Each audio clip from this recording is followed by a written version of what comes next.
ഒറ്റയടിപ്പാത എന്ന കഥയുടെ തുടർഭാഗം. എൻ്റെ പേരിലുണ്ടായിരുന്ന സ്വത്തുക്കൾ മുഴുവൻ പുതിയ ബാപ്പയുടെ പേരിൽ ആസൂത്രിതമായി നീക്കി.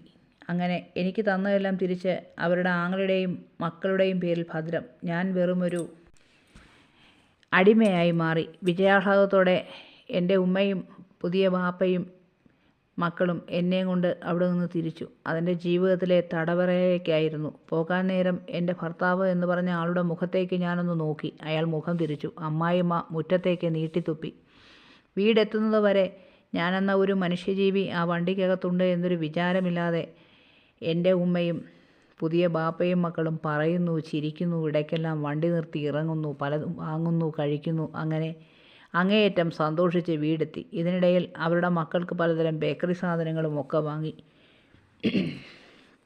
വന്നിറങ്ങിയതേ അയാളും എൻ്റെ ഉമ്മയും കൂടെ വണ്ടിയിൽ നിന്നും എന്നെ ഒന്ന് നോക്കുക പോലും ചെയ്യാതെ വീട്ടിലേക്ക് കടന്നുപോയി. ഞാൻ വണ്ടിയിൽ നിന്നിറങ്ങി പെട്ടിയും വലിച്ചുകൊണ്ട് വീടിൻ്റെ മുൻപിലേക്ക് വന്നപ്പോൾ പുതിയ ബാപ്പ, എന്താ പ്ലാൻ? വീണ്ടും ഇവിടെ സുഖിക്കാമെന്നാണോ? ഇനി അത് വേണ്ട. ഞങ്ങൾ ഇത്തിരി അന്തസ്സും അഭിമാനവും ഒക്കെ ഉള്ളവരാ. എൻ്റെ പിള്ളേർക്ക് ഇവിടെ ജീവിക്കണം. മുന്നാരത്തോട്ട് പൊറുതി തുടങ്ങിയാൽ വരുന്നവരും പോകുന്നവരുമൊക്കെ ഓരോരോ ചോദ്യങ്ങൾ ചോദിക്കും. അതുകൊണ്ട് പിന്നാമ്പുറത്തോട്ട് പോയിക്കോ. അവിടെ പണിക്കാർക്കുള്ള പുരയിൽ മതി ഇനി താമസം. ഞാൻ ഉടനെ ഞെട്ടലോടെ അയാളെ നോക്കി. എന്താ തുറച്ചു നോക്കുന്നത്? ഞാനൊന്നും പറയാതെ പിന്നാമ്പുറത്തേക്ക് ആ ബാഗുമായി പോയി. പിന്നീട് ആ മുറിയിലായി എൻ്റെ താമസം. സ്വന്തം ഉമ്മയാണെന്ന് പറഞ്ഞിട്ട് കാര്യമില്ല. യാതൊരു കണ്ണിൽ ചോരയുമില്ലാത്ത സ്ത്രീ. ഞാൻ ആ മുറിയിൽ കയറി നിലത്തിരുന്നു. ഒരു കാലത്ത് രാജകുമാരിയെപ്പോലെ ഞാൻ ജീവിച്ച വീടാണ് മുൻപിൽ. പറഞ്ഞിട്ട് കാര്യമില്ല. തലയിൽ വരച്ചത് ഇങ്ങനെയാണ്. എനിക്ക് വേണ്ടി ശബ്ദിക്കാൻ ഒരു ഈച്ച പോലും ഇവിടെയില്ല. ദൈവഹിതം അല്ലാതെന്ത് പറയാൻ. പണിക്കാർക്ക് വേണ്ടി താമസിക്കുവാൻ പണിതാണ് പണിപ്പുര. അന്നത്തെ കാലത്ത് എൻ്റെ ബാപ്പ. അതുള്ളതുകൊണ്ട് ഇന്നെനിക്ക് ഇവിടെയെങ്കിലും കിടക്കാം. അല്ലായിരുന്നെങ്കിൽ ഇവർ കയ്യിൽ പിടിച്ച് തെരുവിലേക്ക് എറിഞ്ഞേനും എന്നെ. എന്തായാലും എൻ്റെ ജീവിതം ഇരുട്ടിലായി. അങ്ങനെ ഇരിക്കെ നേരം ഇരുട്ടാറായപ്പോൾ വാതിൽക്കൽ ഉമ്മ ഒരു പാത്രത്തിൽ കുറച്ച് ചോറും കറിയും എൻ്റെ നേരെ നീട്ടി. എന്നിട്ട് പറഞ്ഞു, ഇന്നാ തിന്നിട്ട് കിടന്നു.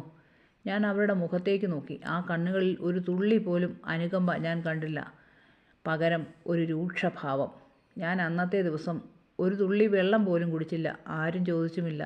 ഞാൻ ആ പാത്രം വാങ്ങുന്നതിനിടയിൽ ഓർത്തു, ഉമ്മ ഇപ്പോഴെങ്കിലും ചോദിക്കുമായിരിക്കും എന്താണ് അവിടെ സംഭവിച്ചത് എന്ന്. പക്ഷേ എൻ്റെ പ്രതീക്ഷ തെറ്റി. അവർ ചോദിച്ചില്ല. പെട്ടെന്നാണ് പുതിയ ബാപ്പയുടെ ശബ്ദം.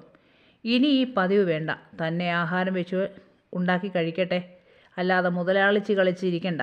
ഇവിടെയാരും കുറച്ച് അരിയും സാധനങ്ങളും അങ്ങ് കൊടുത്തേരെ. വേണമെങ്കിൽ വെച്ചുണ്ടാക്കി കഴിച്ചോളും. ചെയ്ത പണി വെച്ച് നോക്കിയാൽ പച്ചവെള്ളം കൊടുക്കരുത്. എന്നിട്ട് അയാൾ തിരിഞ്ഞു നടന്നു. പിറകെ ഉമ്മയും. ഉള്ളിൽ കരഞ്ഞുകൊണ്ട് ഞാൻ എൻ്റെ ബാപ്പയോട് പറഞ്ഞു, ബാപ്പ, പൊന്നുമോളുടെ ഗതി കണ്ടോ? അടുത്ത ഭാഗവുമായി വീണ്ടും കാണാം.